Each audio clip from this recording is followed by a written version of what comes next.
Joe M in Levittown, mowing customer. Done mulch for him.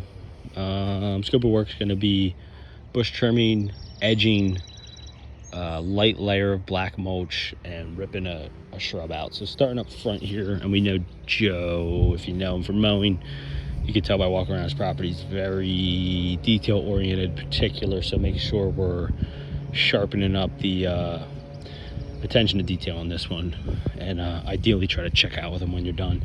So starting up front here, so the maple, not going to get crazy with it. It's kind of tricky because you got all this liripe kind of hidden in here. I told him what we'll do is just slightly snip up some of the like straggler pieces. Don't get aggressive with the whole thing. I don't want to stress it out too bad, but typically these are good to prune in June, so we're in a good June, July, good time frame. But anyway, just some of the hairy stuff kind of up here, just lightly prune it. And then down at the bottom, you know, ideally we want to do like an umbrella cut and kind of cut the low branches that are touching the ground.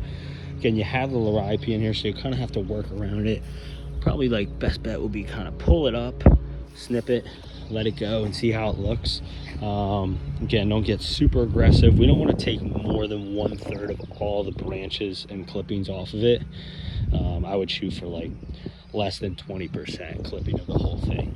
And then some of it getting on the boxwood here. So that's the maple. Lightly prune and shape these. 4 guys, just kind of give them that round shape. Big holly here, shape up. You want the 8-foot ladder here.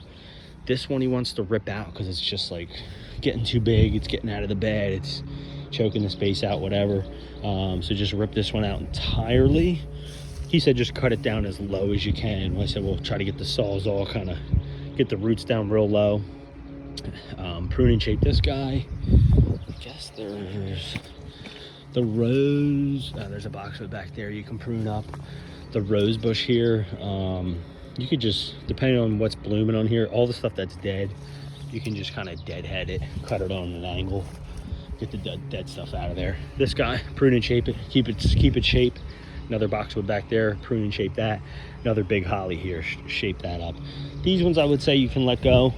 He also said while you're doing it, which is probably good, he said just bring in like a thin layer of mulch. We did the mulch in the spring, but probably just bring out, I guess, like a yard.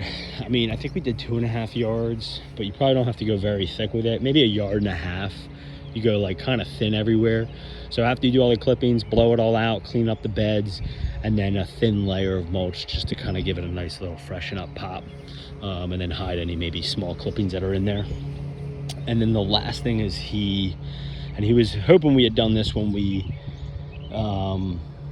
did it in the spring. I mean, he has a pretty good edge, so we probably just went with it, but he wants to redefine the edge with a shovel. So bust the shovel out and kind of re-edge it. So starting over here, just edge it all out. I mean, again, the edge is pretty good, so just try to redefine it, give it that 45-degree angle, not just straight down, kind of 45-degree angle, so that when we fill it up with mulch, you can still visibly see that edge. Kind of rip out any grass that's growing in the mulch bed here. So clean up the whole edge, runs all along here, haul away the edging that you cut out, and that's it.